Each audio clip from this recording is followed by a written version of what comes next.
everyone, welcome to NGW High Voltage. I am the camera guy, and here with me this week is not Scott Cross. It is Guido. Hey, camera guy, how's it going? I feel bad for Scott, under the weather, but as we know, the show must go on. So, yeah, Scott, do wish him the best. We miss you, buddy, but yeah, we wish you the best. And Guido here was kind enough to step in and help me out tonight. Oh. Exactly. So, let's go. How long do I hold that? Oh. Well, it's for Dardar, so she'll probably want you to hold it forever. So, how are you doing today, Guido? Oh, I'm beating the heat as best I can. Once again out and about in the world, moving and grooving, and looking forward to some. Aside from the news today, today's been a pretty good day. Yeah, and that news, unfortunately, is the passing of Hulk Hogan.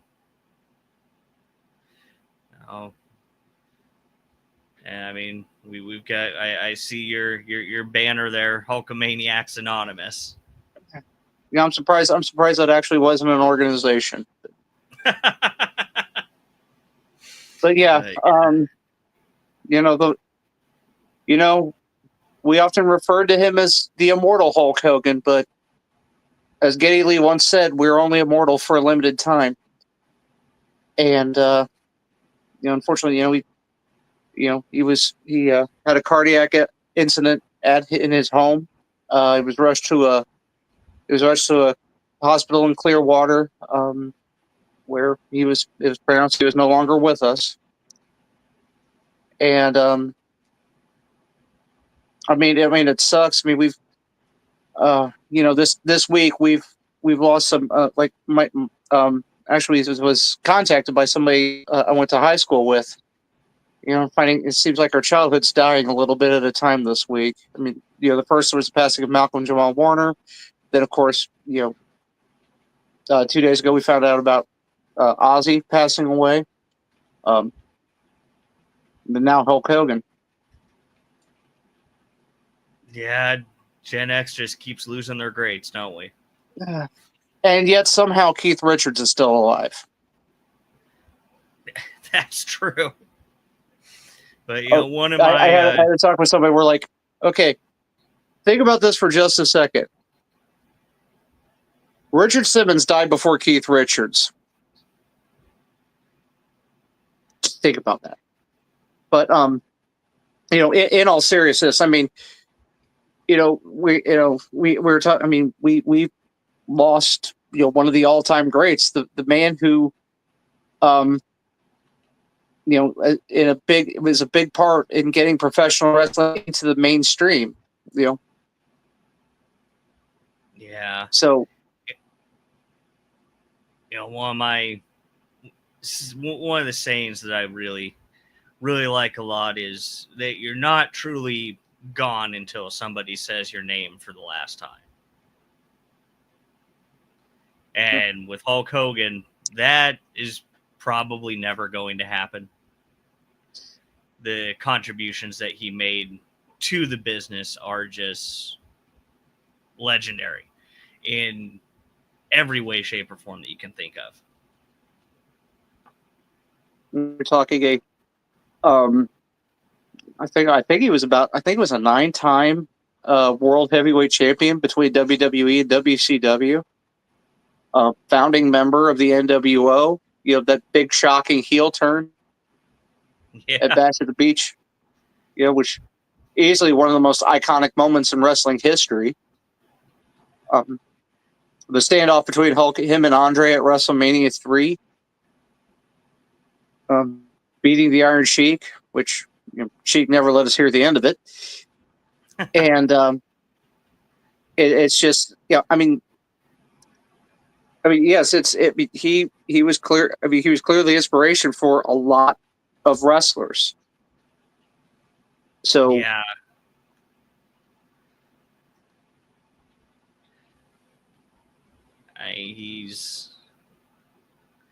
He had, I know that, quite a few of people within our circle were very inspired by him to even get into the business.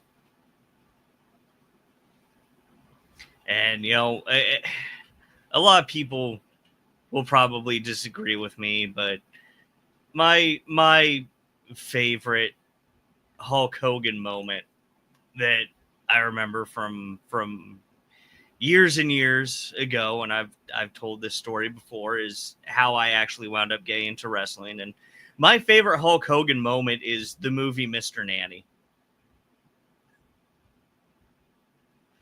Because I saw that movie as a kid, and that is what got me into wrestling. It's not exactly a cinematic masterpiece, but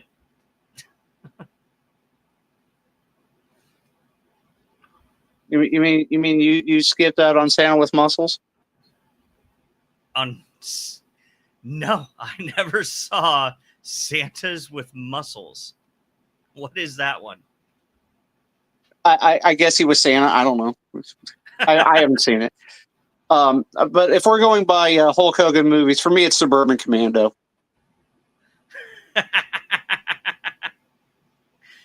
That's a good one. Oh. Yeah, he was in so many movies. It was actually, of course, his role as Thunderlips in Rocky III that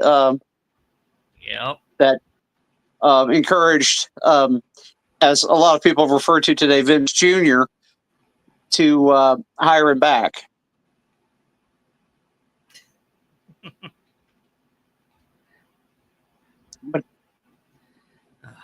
But if we're going by like wrestling, I think what a lot of people haven't seen, and if you get the chance, watch some of the matches Hogan had in New Japan. Oh, did you know, fun fact, Hogan was the first IWGP heavyweight champion. I did not know that. Yes. That is... Yes. And I've seen some of his matches from Japan.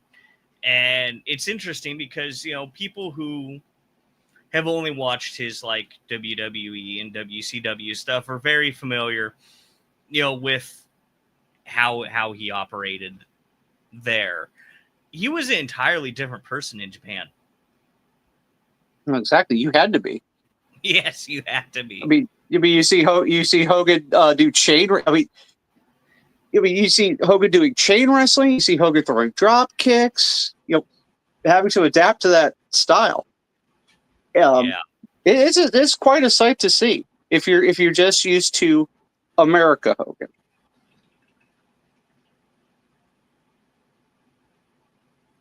Okay, let's put this one out there, and I'd like everybody watching this to chime in too. Favorite Hogan match? And favorite Hogan match.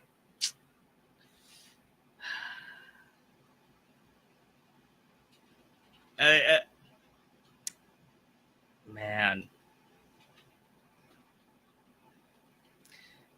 You know what? I'm going to go. I don't remember the year. But Hogan Sting for the WCW Heavyweight Championship. Oh, was that Starrcade 97, I think? It was maybe. I think it was 97, but yeah, but that really is my favorite because, my childhood favorite too was Sting, so two big names going at it for the WCW Heavyweight Championship. What more can you ask for? Dara says that's a question that Benny would answer. Yeah. What about you, Guido? For me, in all honesty, it would be Hulk and Andre from WrestleMania 3. Because you're talking, even though the number of fans at the Pontiac Silverdome has always been up for debate, you're still talking about easily one of the largest crowd that's come to watch a wrestling show, and that was what talked him into the building. And just that standoff between them, especially knowing what we know now about how the state of health that Andre was in at the time. Just the two of those two putting out an incredible show. Now, a 1A could also be Hogan and Warrior, because those two big dudes going for 45 minutes like that. There's a long match for guys well north of 250. Not people not really known for their gas tanks.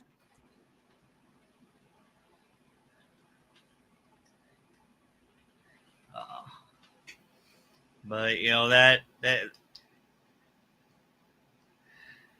it's just really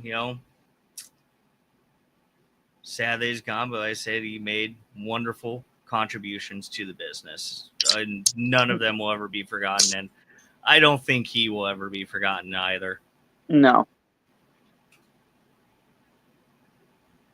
I don't believe so either. Because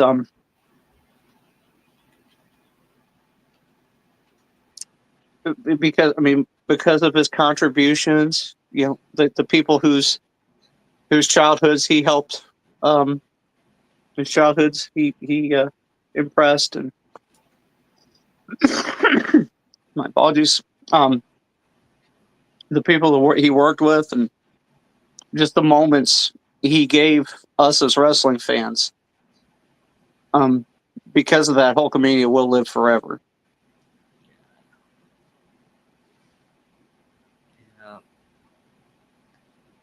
But Guido, we do have some exciting wrestling to look forward to, though. Like I said, a lot of people in the business have been inspired by him, and like you said at the top of the show must go on. Yeah. And I know that you're excited for what NGW has coming up. Exactly. Scorched Earth on Saturday, August 16th. Yeah. I mean, one of the matches that I'm looking forward to is actually going to be the second chance match with Cassandra Golden versus Nyx. Exactly. Cassandra Golden, she had that, coming in as the large bid. She, she looked like she had one hand fight against Lexi Green, but unfortunately, the rest of the Gospel of Damnation had to get involved in that. Yes. And then Lexi blew some kind of dust into her face. Dardar's getting impatient, and she wants Scorched Earth now. Hey, dude. And Ariel's excited for that match. But, we also are going to be having, PYT versus the Fam. Tobias Storm and Marco Hendricks taking on the Fam for the NGW Tag Team Championships. Now, as much as I love PYT,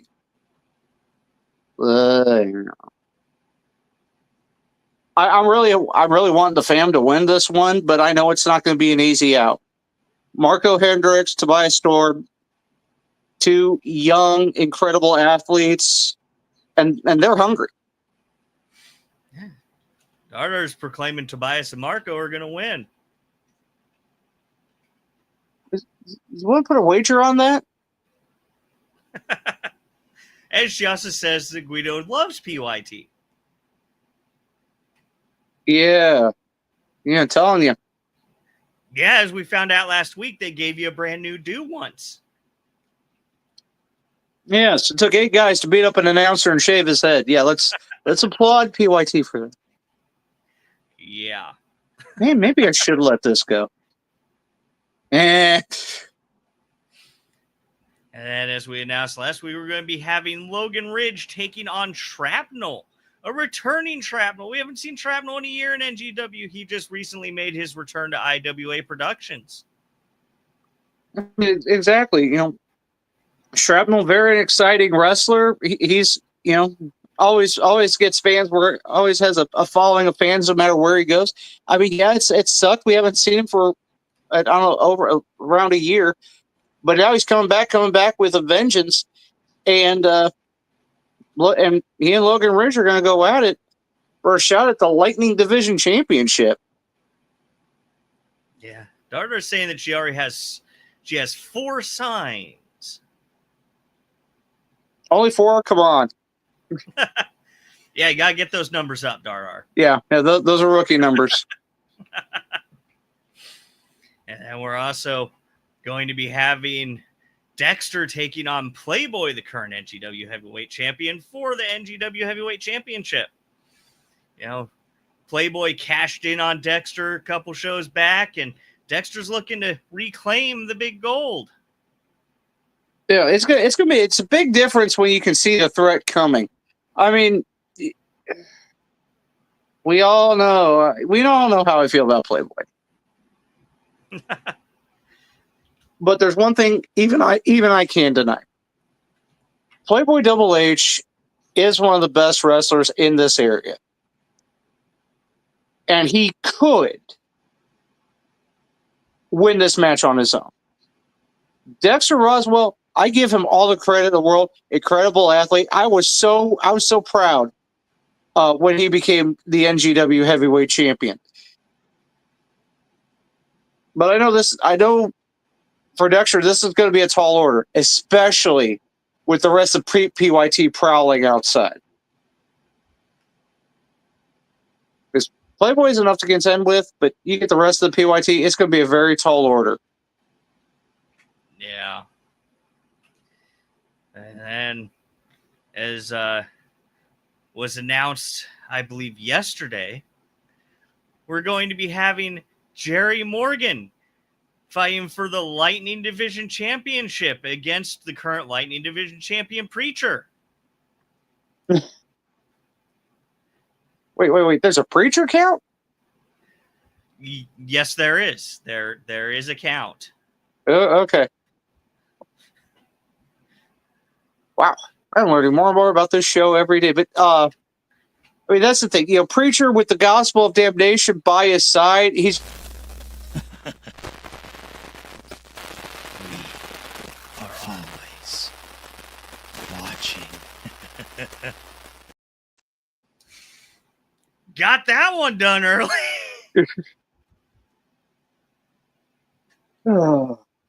said his name too many times, didn't I? Yeah. You gotta warn me about that stuff. Well, you say our Lightning Division champion with the gospel of damnation by his side has been on quite the roll and has almost seemed unstoppable. But I've known Jerry Morgan for quite some time now, and he is no slouch. So the current Lightning Division champion, you better watch out, because Jerry Morgan is not an easy out. He is not a night off. You're going to have all, given the prayer, given the prayer joke here, you're going to have a lot to say grace over. Yeah, Preacher has been a very dominant Lightning Division championship lately, or Lightning Division champion. He captured it from TJ Kellis, who only held it for maybe about 5 seconds. Yeah, he didn't even have time for a cup of coffee after the match. There wasn't even enough time to announce it. Yeah, exactly. Before Phoenix Quinn could announce that he was the new Lightning Division champion, here comes Preacher, ready to cash in. But yeah, but he has had multiple successful defenses since then. Exactly, and now assembling a new Gospel of Damnation, with the acolyte Manson and Lexi Green. He's almost seemed unstoppable at this point. Yeah, I would heavily agree with that. But Guido, you've watched the show a couple times, right? Once or twice. Yeah. And you were on last week, so you probably know what my favorite thing to do is, right? Wait, is the timer ready?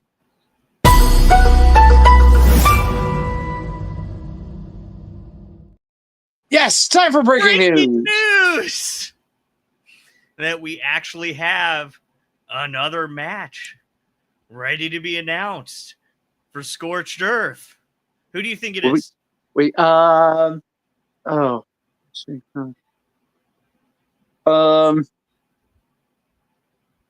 best dressed contest between myself and Shaft.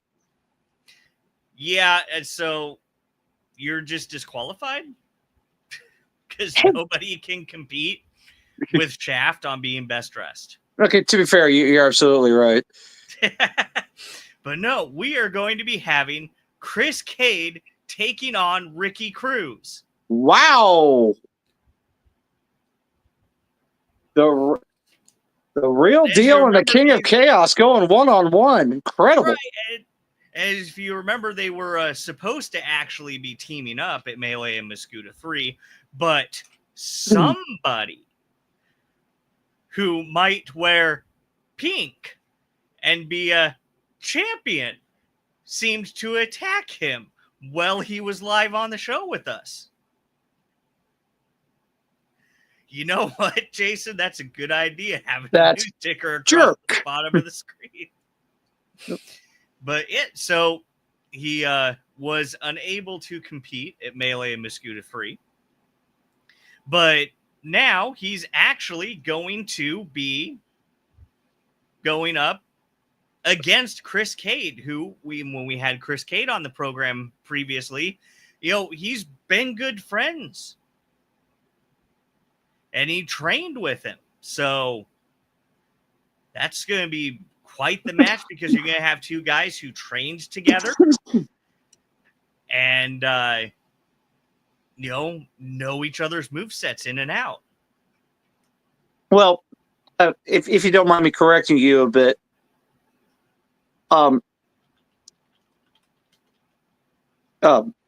Ricky taught Chris everything he knows,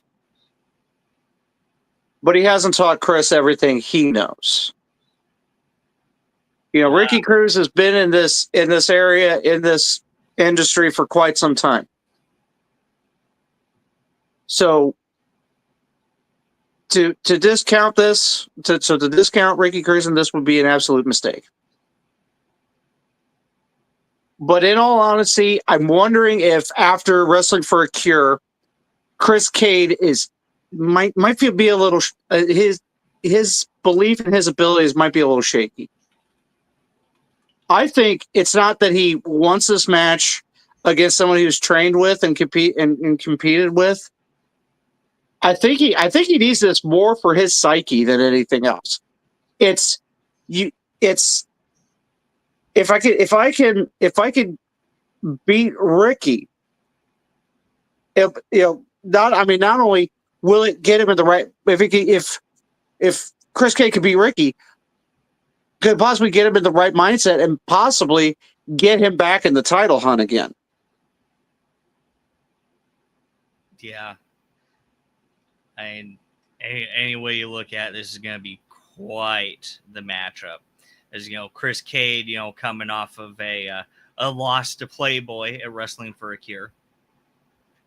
We got Dardar saying Ricky Snooze is just a snoozer and Cade sucks. They suck. PYT is better than both of them. But you know what? Speaking of PYT, we will be seeing this weekend at IWA Productions at least one member of PYT in action.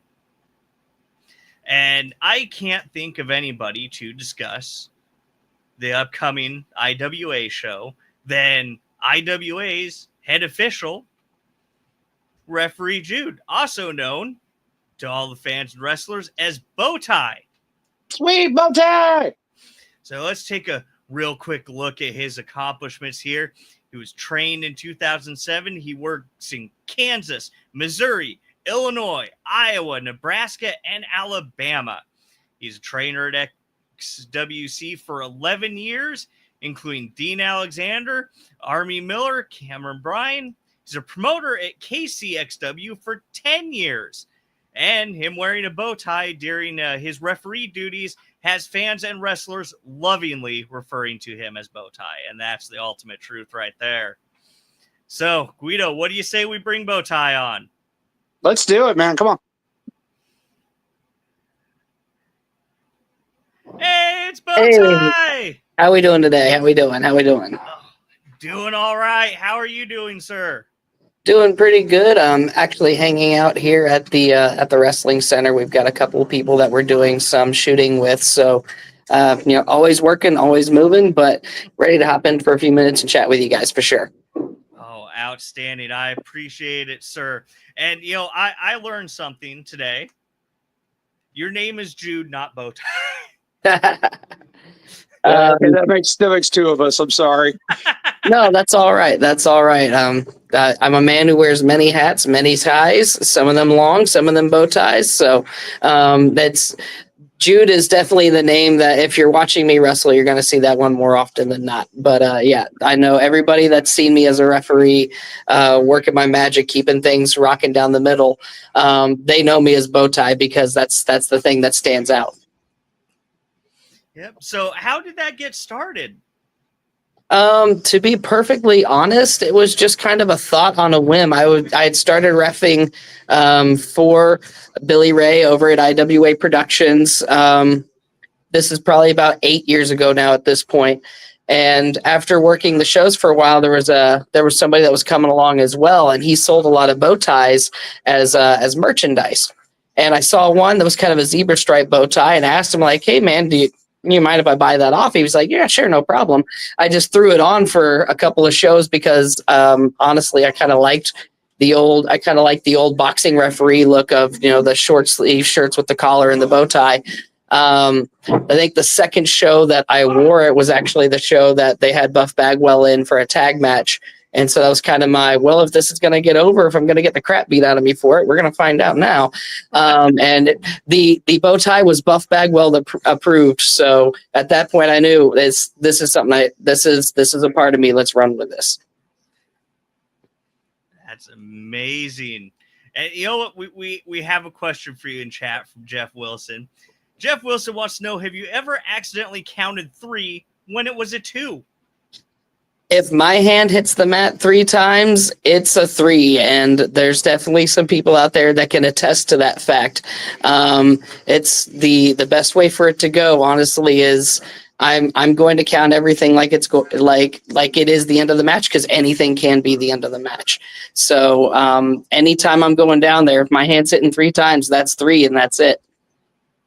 So if that gives you an answer. Yeah, it certainly does. So how did you get started in the wrestling business? So actually my head trainer, the guy that helped me open up the school at the XWC, was the guy that got me involved. It was about a year or so after I got out of high school.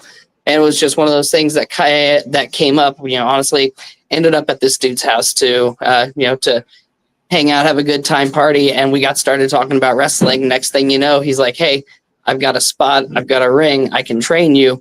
And it was off to the races from there.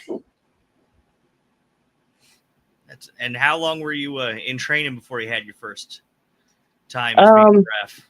I would say, obviously I started off wrestling, and I probably trained for about a solid year or so before I actually went out and really had my first pro matches. Refereeing, I was probably wrestling for about 10 years or so at that point. If I do the math, about 10 years or so when I actually started reffing for the first time. And it was one of those things that kind of came up on a whim. I came up to IWA Productions, hoping to get an opportunity to work as a wrestler. They were shorthanded on refs that day. I said, well, shoot, throw me a shirt. I'll see what I can do for you. And it's one of the better places that I go to work for sure. They take care of me. Yeah, I love the energy at IWA. I love seeing you at IWA. And we have Donde going, referee skip, bow tie. Referee bow tie is here.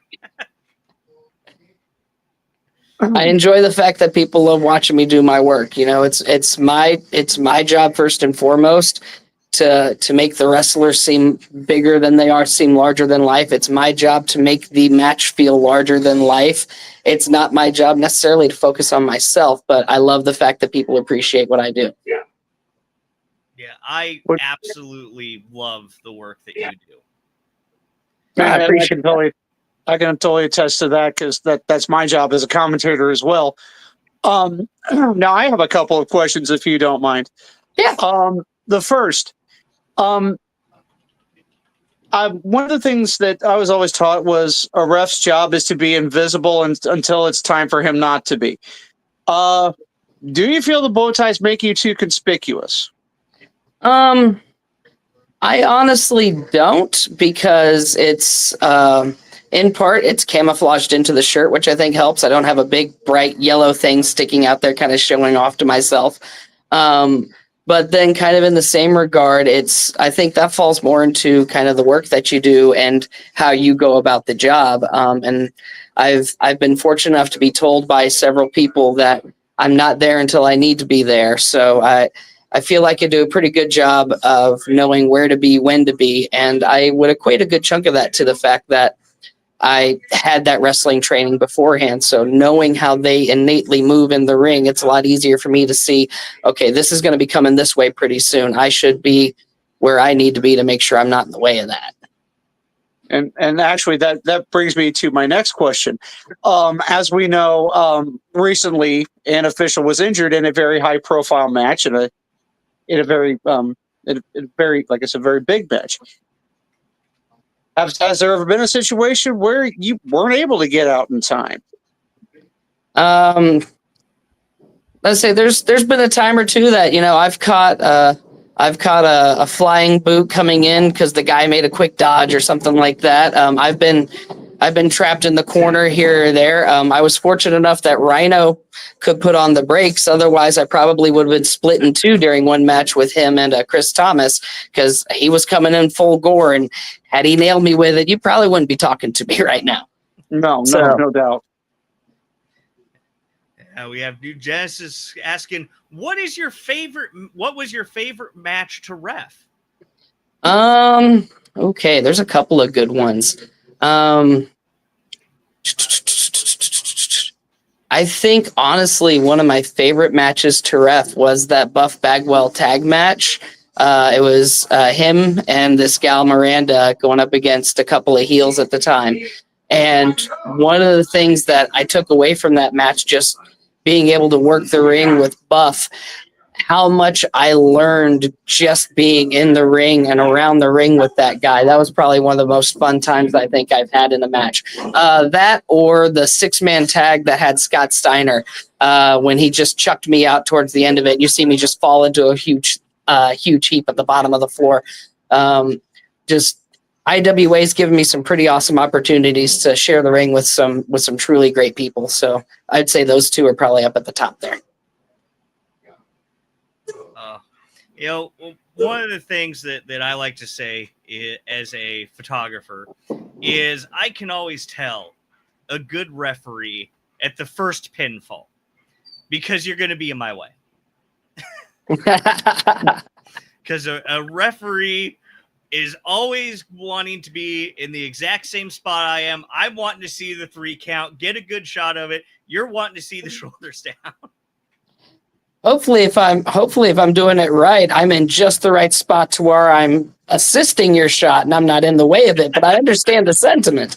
That's one of the things that I think a lot of people don't take into account when they work as a referee. Is not only are you trying to work to avoid the wrestlers, but you have to be aware of where that production crew is as well. Those cameras, those guys running the video cameras and whatnot. Because if I'm sliding right in the way of their shot, then the people watching at home or watching on the internet later, they don't get to see what they need to see, and they're not going to enjoy the match the way that they need to. So part of my job is also kind of being aware of everybody going on kind of around me. And my goal is that I'm hopefully not blocking every one of your shots, and you at least get some good ones to put out there. No, I have some pretty amazing sequences where you can see the pinfall go, and then all of a sudden bow tie for like 3 frames, just doing your slide. I didn't know the camera had a turbo button. Yeah, it does. Yeah, you gotta get me at 1,000 frames a second sometimes. Absolutely. But I absolutely love the energy that you put into refereeing the matches. A couple years ago, I saw a clip of, if I remember correctly, it was Bryce Remsburg refereeing a match between the Invisible Man and Invisible Stan. Mm-hmm. You've seen that? Yeah, absolutely. I believe that video was one of the things that helped him get the job where he's at now, being able to show, that level of intensity, that level of emotion. And it was his job 100% to tell you the story of that match in the ring. And if Bryce couldn't do it well, it wouldn't have worked at all. Yep, I wholeheartedly agree. Is that something that you would like to do someday? I mean, I like to have fun. So if the opportunity for something like that kind of presented itself, it's kind of a nice way to, kind of test your mettle, if you will. Like, okay, let's see if can I get everybody to buy into the story that I see, and can I get them to see what I see? So I think that'd be a fun challenge to do sometime for sure. I think you'd knock it out of the park. I appreciate that. I certainly try. We have Jeff Wilson with another question. What move is your least favorite to take? My least favorite. Let's see. I would probably have to say that my least favorite one is going to be you know what? It's kind of a deceptive one. It's the German suplex. Because if they don't know the proper mechanics to really make the suplex work, there's no easy way to land that thing. And you're going for a rough ride. I can vouch for that from personal experience, taking one in amateur wrestling. Where you don't have the training to land right. Half of my like a half hour of my life was gone after taking one of those. Oh, I believe it. You find out how flexible you really are at the end of one of those for sure. And we have Ricky Cruz in the chat saying hello, Hey, gentlemen. Ricky. Great interview with a great referee.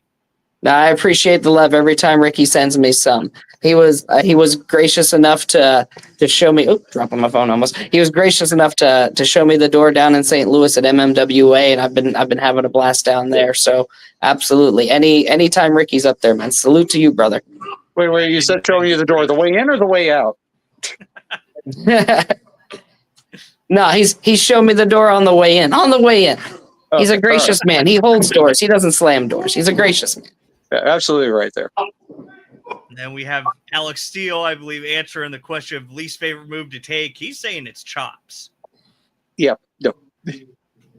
See, now chops are one of those things that there's no way to get around it. You're taking a big old shot to the chest of just nothing but unpleasantness. There's no way around a chop.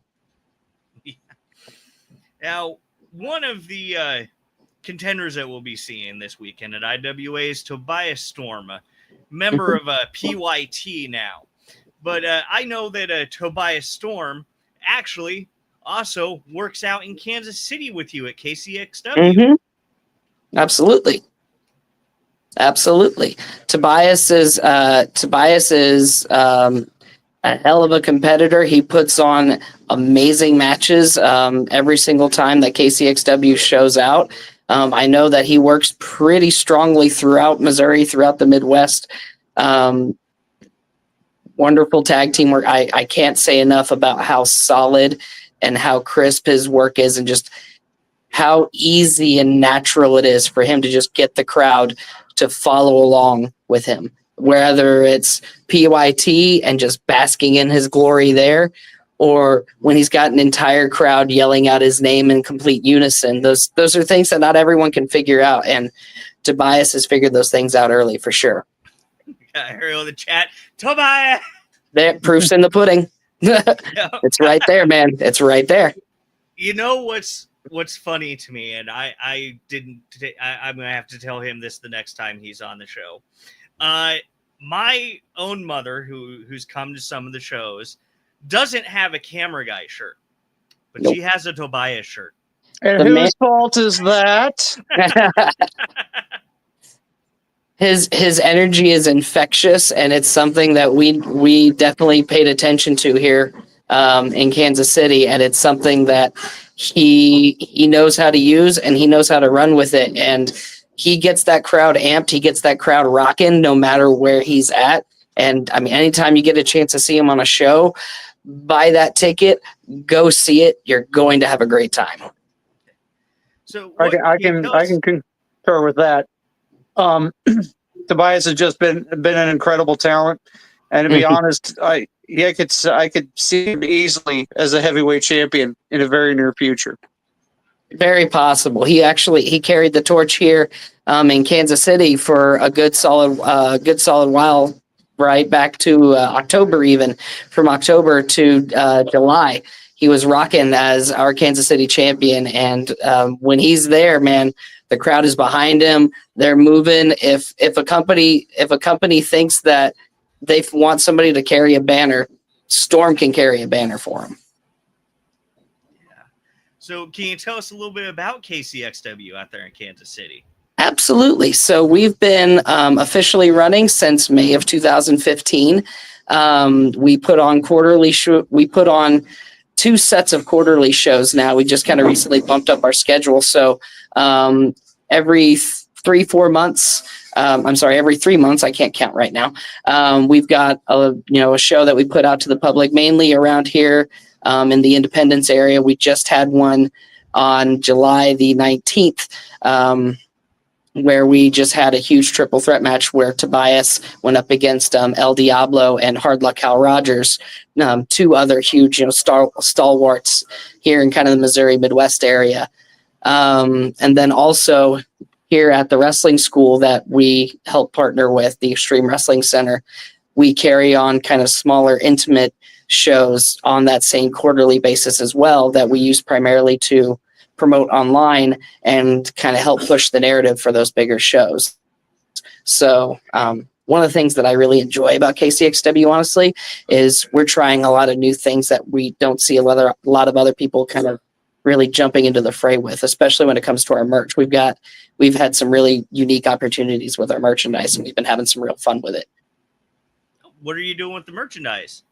We actually just released a series of talking wrestling bears, and so for several of our talent, we've got bears dressed up in the uniforms, dressed up with the head to toe and everything, and they actually they say the wrestlers' catchphrases. So you've got a Tobias bear yelling Tobias.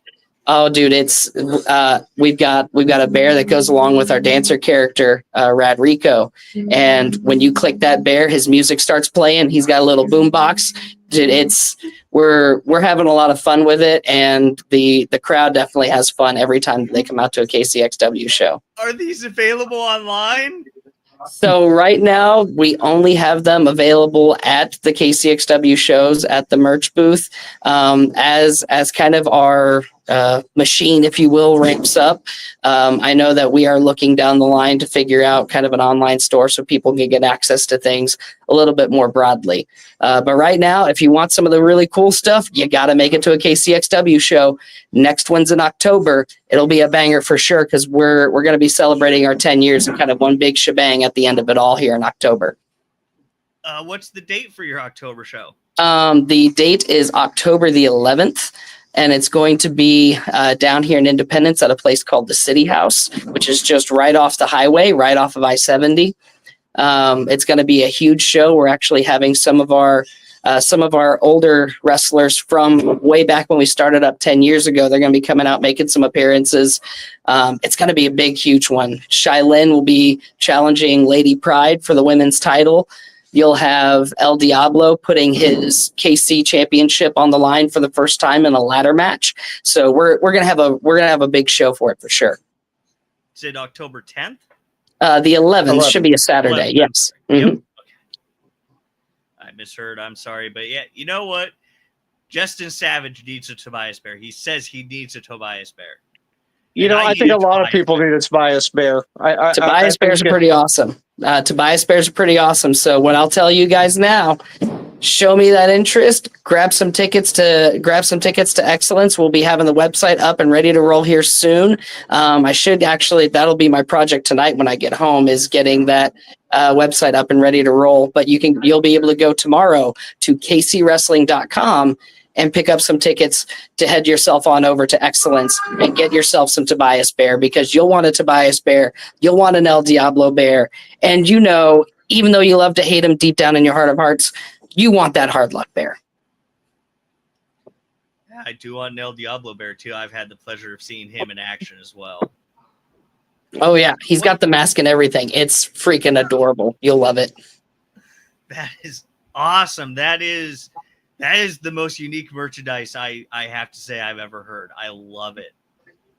That's kind of our goal. Is I'm a big proponent. I listen to a lot of Eric Bischoff, and you can be better than, less than, or different than. And I've taken a lot of stock that there's definitely money in being different than, and that's one of the things that we kind of pride ourselves on at KCXW. Yeah. Ariel's got a good point. Shut up and take my money. Hey man, at the end of the day, I've got a company. I'm a salesman. I'm here to sell it out to you. Sounds like I've got most of you bought in, so I'm going to have to go home and get some bears recorded real quick. Yeah. So what can you tell us about the training school there? So my trainer, David Catton, and I opened the school up, and it was June of 2014. So we've been open a little over 11 years now. We've had dozens and dozens of people. I mean, we've had hundreds of people come through the school. We've had a bunch of them graduate out. I can't give you the exact number right now because it's a high number up there and I have to do a lot of digging. But, we've been fortunate enough to have a lot of people, even if they just wanted to do, excuse me, even if they just wanted to do one match, we were able to get that for them. And then that one match turned into 10, turned into a year, and then, it went off from there. But we've been fortunate enough to train all kinds of different people from all walks of life. Cameron Bernay, who ended up becoming Amari Miller on NXT, she came from our school. Dean Alexander, who you would have seen on AEW Dark, came from our school, and both of them had never touched a ring prior to stepping into our school. And from the training that we gave them and from kind of the boost that they got with that startup, their fundamentals got them, and their drive really got them to the places that they got to. So we've been very thankful for kind of the caliber of students that we've been able to put out here. A lot of them, you may not even realize, come from the school. El Diablo is a natural grown student of our school. Tobias Storm, a natural grown student of our school. Both of them actually help out as trainers for us as well a lot of times. So they'll stop in once a week and help kind of bring the new talent up. Shailin is another graduate of our school. If you've seen Atlas Armstrong, if you've seen the Iron Pitbull, if you've seen Clay Huna, Hard Luck Hal Rogers, I can keep dropping names on and on and on and on and on. Point is, a lot of the wrestling that you see going through Missouri, going through Kansas right now, a lot of it's been directly touched by the training that we've done here at the XWC, and that's probably the thing that I'm most proud about. As well you should be, sir. Yeah. Thank you. Yeah, you're going through this list of names of incredible performers that I've been able to see and take pictures of. And do you also offer Obviously, you offer training for refereeing too. You Mhm. also offer training for managing and other positions. So yeah, we do management and referee training as well, kind of teaching people other ways that they can work in the business, even if they may not be able to physically go beat themselves up out in the ring or whatever. But we've offered that to a lot of different people. If you've seen Adam Kennedy ref shows, he came from our school.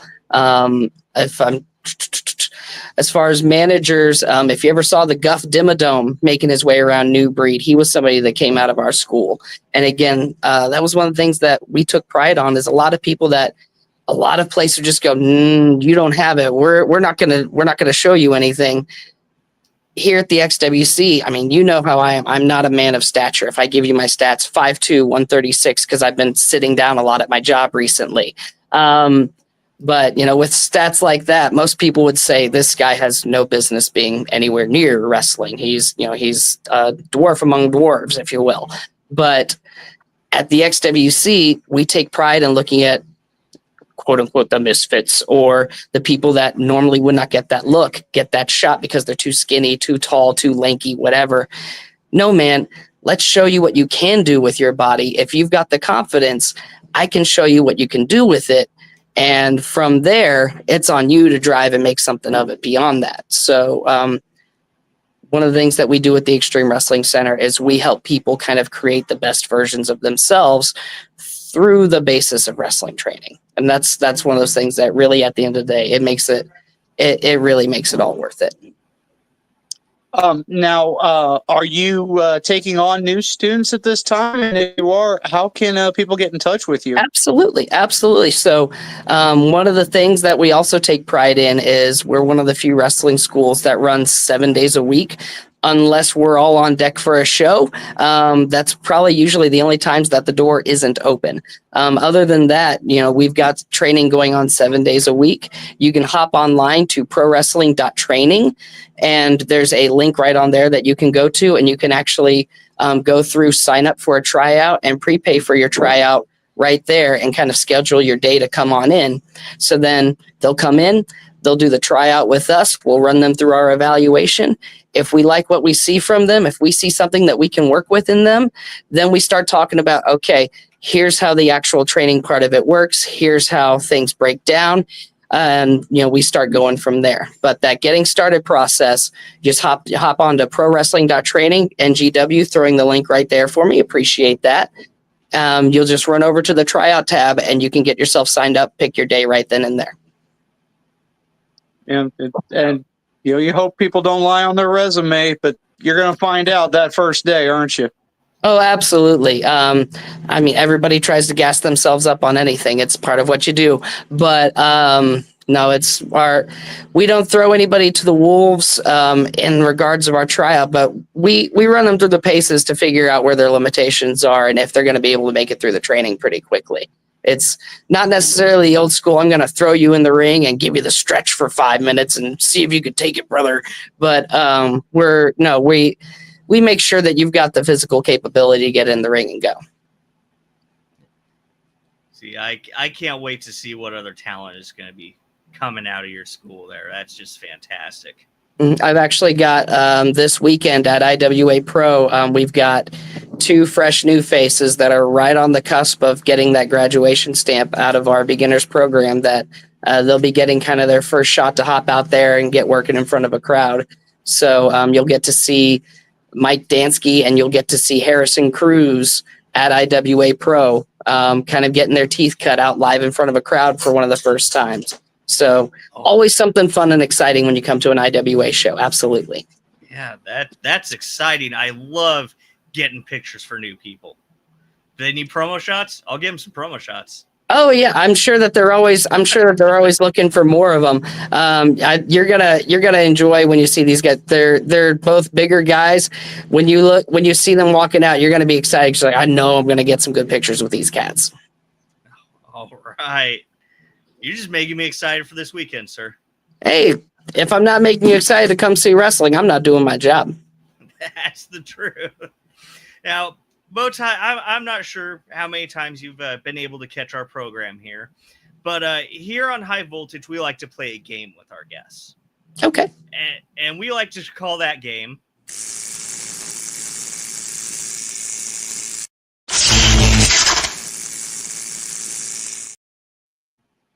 Shock Therapy.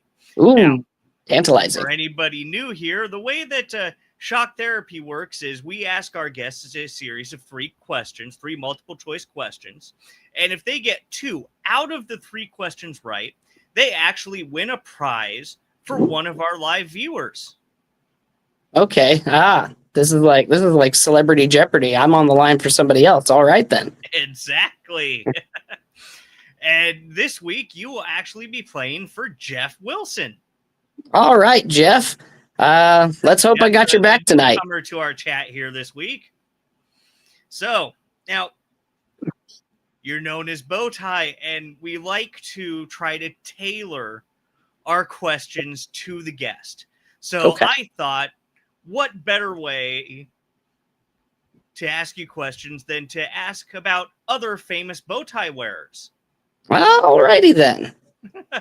Let's go with it. Let's go with it. Just have You're to lucky. get He 2 had to out of dig for 3 questions right. about Guidos last week.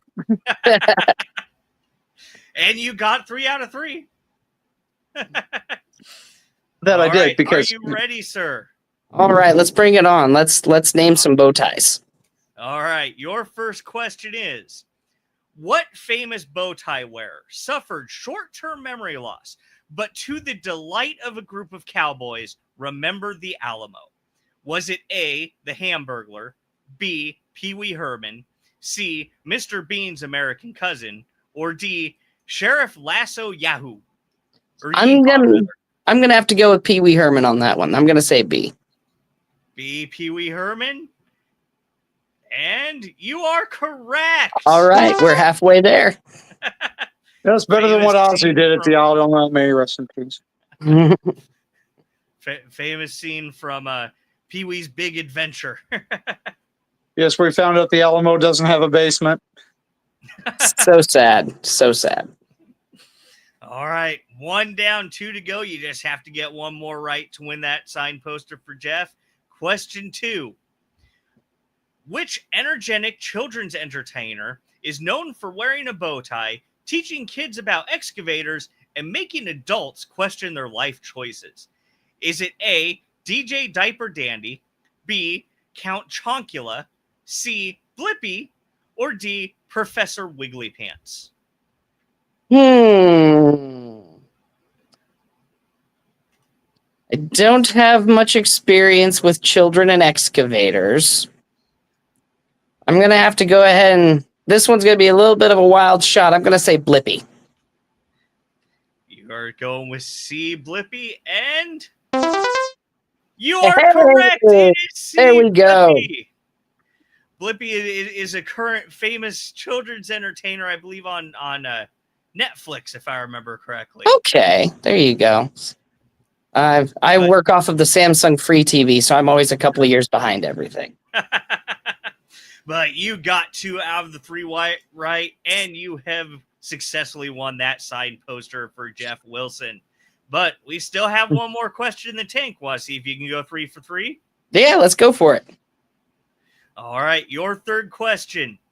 Which science communicator made bow ties cool while yelling science at an entire generation of kids? Was it A, Bill Nye, B, Dr. Zippy Zap, C, Newton McFizbang, or D, Captain Monocle? Well, I know if nothing else, I've found my new gimmick name in C, Newton McFizbang, but I'm pretty sure that the answer on this one is Bill Nye, because I love me some Bill Nye. I am a science guy all the way. Yeah, you chose A, Bill Nye, and you are correct. 3 for 3. I know my bow ties. 3 for 3. You know, I That was you shocked do. by the lack of Thomas Dolby on there. I was honestly expecting a twist with a Winston Churchill, but all of these were still good. All of these were still good. That would have been a good one. How did we not think of Winston Churchill? I'm sure he'll let you know about it too. I'm sure he'll make sure that you're aware to think of Winston Churchill next time.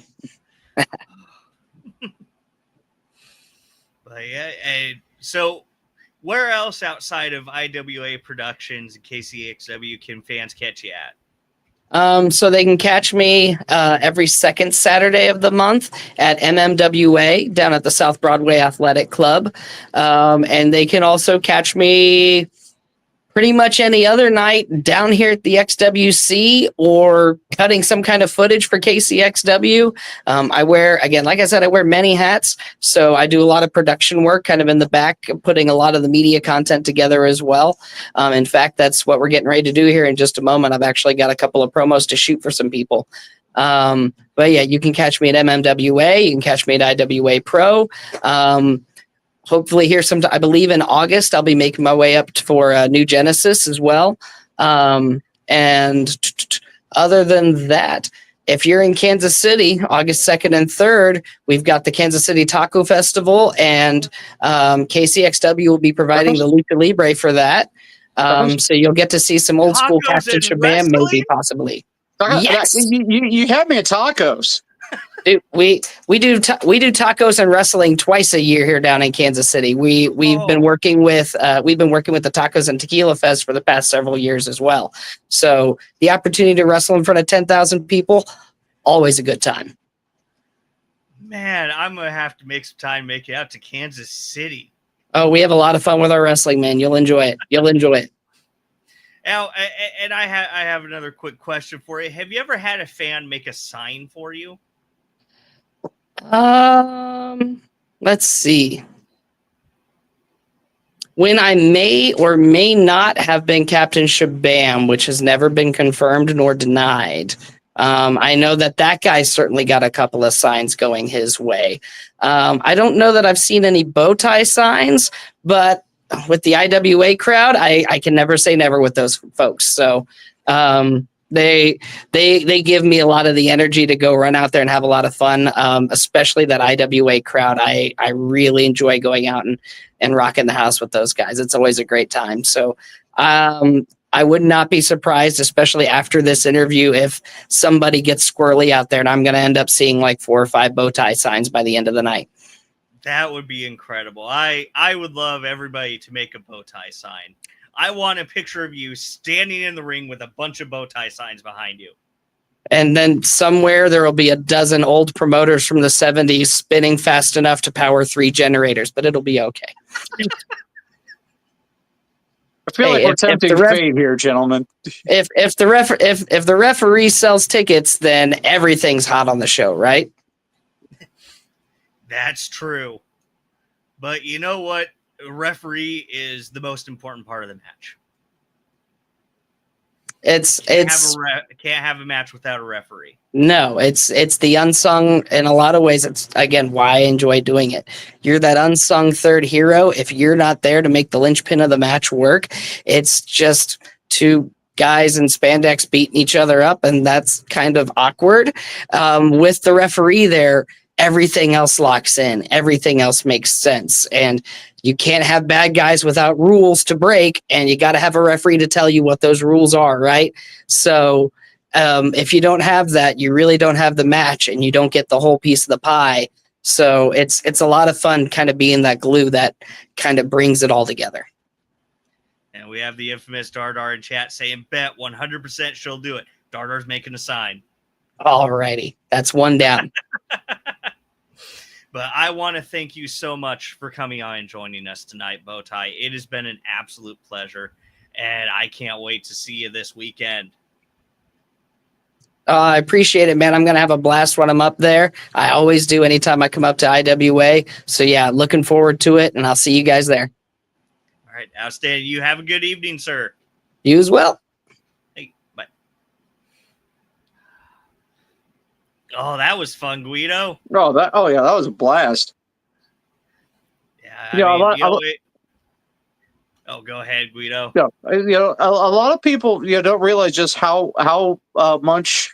important having the official is in wrestling, and that it's just you're the most a lot of times you're the most important part of the match, and you're doing your job best when you're not even seen. Yeah. Well, I you want to be seen as a referee. I would think, because you want to have everybody see you make the 3 count at least. Yeah, you're that way, invisible until you need to be until you need to be visible. Yeah, you can have the 2 sides of you counted fast or you counted slow. But this weekend, IWA Productions is going to be a great night. We're going to be having red, white, and blues at the IWA Event Center, 521 Perkins Avenue. And we got a great lineup. Our new IWA Heavyweight Champion, Sid Holland, is going to be there. We're going to hear from him. We're going to be seeing Tobias Storm, one of KCXW breakout stars, going up against Ricky Cruz. Chris Thomas is going to be returning. It's going to be a triple threat match between Sound Guy, TJ Kellis, and Navi Kai. A 6-man tag between the Great Heathen Army and the Gospel of Damnation. And the boys are going to be taking on a boy and his monster. And Jerry Morgan is going to be issuing an open challenge. Oh, looking forward to all of that. Tonight. And of course, you'll be able to see Bowtie. Yeah, exactly. You get to see Bowtie. How can we forget the most important part of the show, Bowtie? And speak of the devil, we got Jerry Morgan in the comments saying it's time to dominate.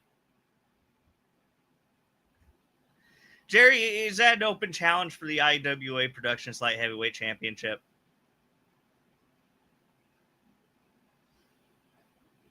I'm sure he'll answer in a minute.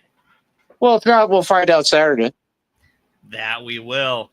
But, when we have the infamous Dardar won't be there. Oh, no Dardar, no signs. And Jerry's saying that he's decimated the entire division, and it is absolutely for the IWA Productions Light Heavyweight Championship. All right, we got our answer. Man, I can't wait to see who's going to be stepping out from that curtain to answer that one. Sounds like there's going to be a lot of incredible talent there. He might have all he can say grace over. I'm definitely going to be getting my exercise this weekend. You get your exercise every show, dude. Yeah, I certainly do. We got Benny saying that he's going to be at NGW and Dardar is definitely going to be at NGW. Jerry's saying that it's going to be a bum who's going to come out. Probably. Oh, who was it? Is it going to be cousin Skeeter? Is it, who came out and picked out Donde at Wrestling for a Cure? Are we going to have a cousin Skeeter sighting? Spot. I mean, the possibilities are endless.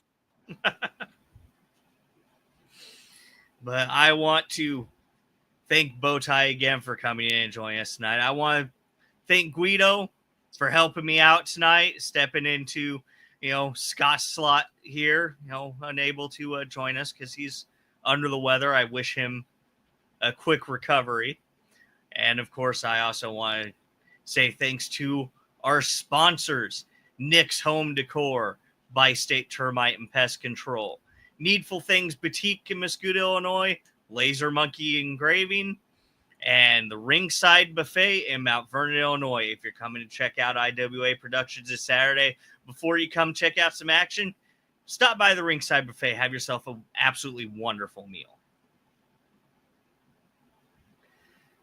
And we have Donde saying it's cousin Scooter.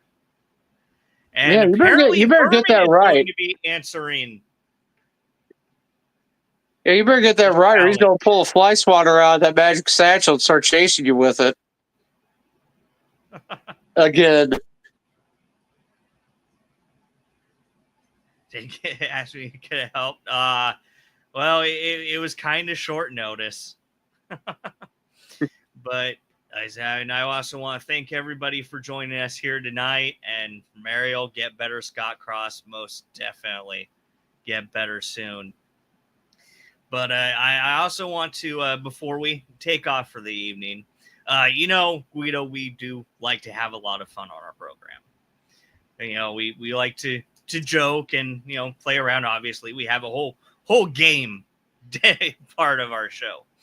But next week, we're going to be having a very serious show. Next week, we're going to be having a representative from the National Alliance on Mental Illness with us to discuss the importance of mental health, something that is very important to myself and many, many members in the wrestling community. So I hope to see everybody here next week as we're joined by the National Alliance on Mental Illness for a very serious and insightful and hopefully very helpful to everyone discussion on mental health. Yeah, exactly. There's so many of us that struggle with mental health, and a lot of them are they struggle in silence. Nobody can be silent about it anymore. It's now finally got to the point where it's okay to talk about it. It's okay to seek out treatment. And above all else, I think, I don't know who needs to hear this, but it's a phrase that has been uttered quite a bit. It's okay to not be okay.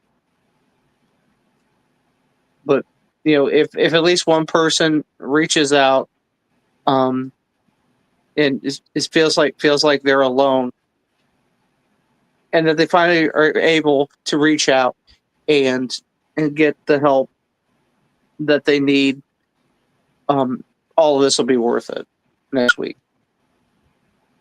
So make sure you join us here next week. Make sure you join us here in the chat and being a part of the conversation on mental health. And we have Just Savage. No matter how it may seem, you're not alone. And Ben Cavini, there's always someone you can talk to, say something about your feeling. You're never alone. That's right. And I hope to see everybody here next week for our very special and I feel very important episode we'll be having. And I wish everyone a wonderful night, and we will see you all next week.